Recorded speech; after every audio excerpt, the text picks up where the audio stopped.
Absolutely. So it's, I think it's a really good update. Nice. I know. I said I wouldn't do that. I told him not to say this. Anyways, yes.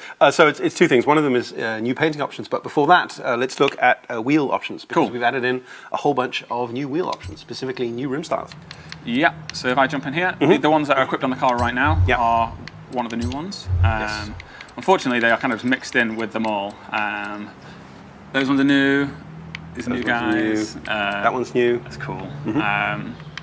There's... Oh, wrong one. So how many have we got in total now? Over 40. Over 40 been added in this new update coming in tomorrow. From 20 different brands. So too many to name check. Cool. All right, and is there anything else about wheels that people should be excited about? You can paint them now. So let's go and take a look at that. Shall we? Not only you can paint the wheels, you can also go in and paint specific sections of wheels. Okay, so how does that work? So as you can see from the screen here, there's a little plus sign on the wheel icon there. That means that this icon, this part of the car has advanced painting options. You can see it flagged up there with the prompt. If you hit that, we will get a view of the subsections of this wheel that we can now paint individually. Okay, let's jump in. Yeah, so choose colors and also materials, which is not something that people have been able to do before. So bang some carbon fiber on that. Oh, sweet. I actually literally just learned that right now. I didn't even notice. Cool, great. And so I think the thing that this really does that has been something that we've wanted to do for a while is it allows you to control the materials that appear on areas of the car. Because previously, if you wanted to do something like that, you needed to be very creative with your liveries. And that's great, but the actual texture difference that you get by being able to apply materials is just great. So, so what are these groups? How do these groups work? So each group corresponds to an area of the wheel. And you saw there was, just bang some color onto that, then bring the option up again. And if you bring up inner barrel, that's an interesting one because like a lot of our painting options, it depends on the wheel rim that you put on, whether or not you can see the inner barrel of the wheel. So I can make it green even though I can't. Oh no, you can see it. There it is. It's in there, right? I mean, I know that's something that people have been crying out for. They're like, that little bit inside the wheel there. It's always just silver metal, but now it could I can make it any color. Look at that, great. Oh, it is great. I mean, I'm really happy to be getting this out because the kinds of creative things that people will do is just going to be great.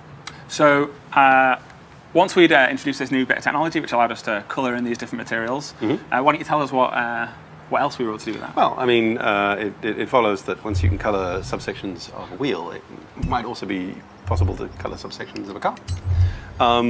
So why don't you zip over and grab us a Bugatti? Yeah, so I know this has been a thing that people have had workarounds for this, but it's been extremely time-consuming and labor-intensive in order to solve these kind of problems. So I think the Bugatti is probably the chief example of this. Let's stick a lovely little wooden detail onto this. Well, let's just have a... So I guess we talk about the reason this car has always been a problem is because, as you can see, as the manufacturer produces it, it has that sort of navy blue there, baby blue on the front half of the car, and as well that little silver detail. Yeah. And typically in our game, when you're trying to paint that, you'd go paint, and then you'd go, well, I want it to be orange, and it would paint all of those sections the same colour. Exactly. Which is fine, but if you wanted to then go and maybe just repeat what the main manufacturer colour but with different tones, it's a lot of work. You'd have to go and build in and colour in all of those individual sections. Exactly.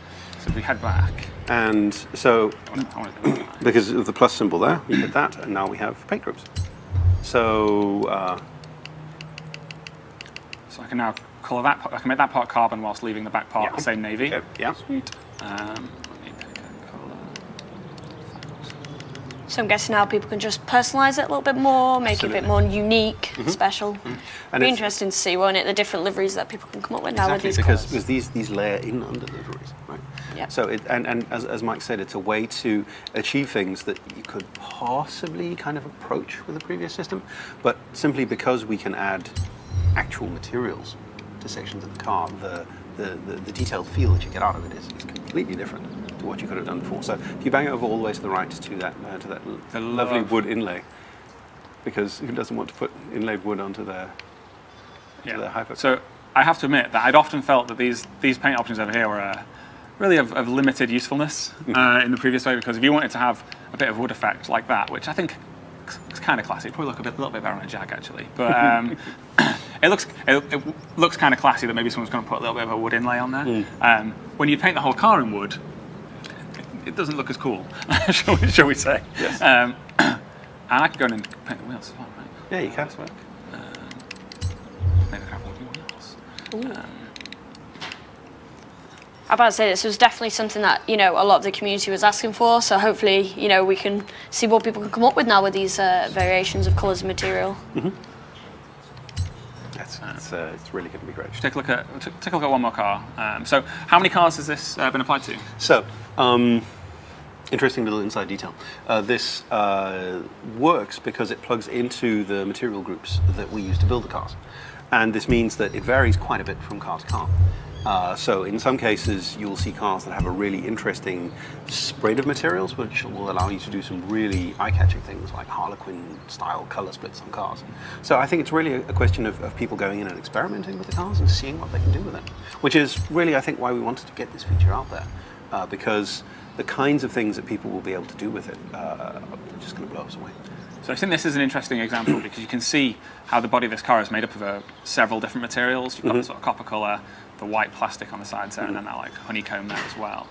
And each of those is like a separate group in this, so you can colour those in individually. Yes. I think just to remind people, I suppose, if you could just...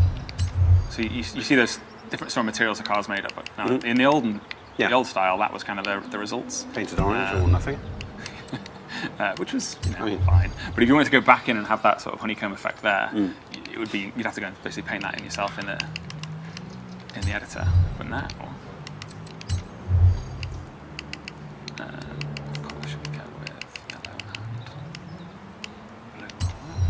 and blue? So I was going to say, when does this go live for everyone? It goes live with the rest of the next update, the so-called service check.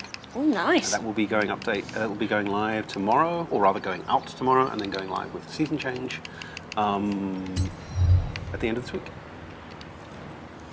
Yes, patch goes out tomorrow, I think. Yes. Yeah. Cool. Okay, so you mentioned the service check. Yes. That's the first time we've mentioned that. We should probably go into greater detail about what that means.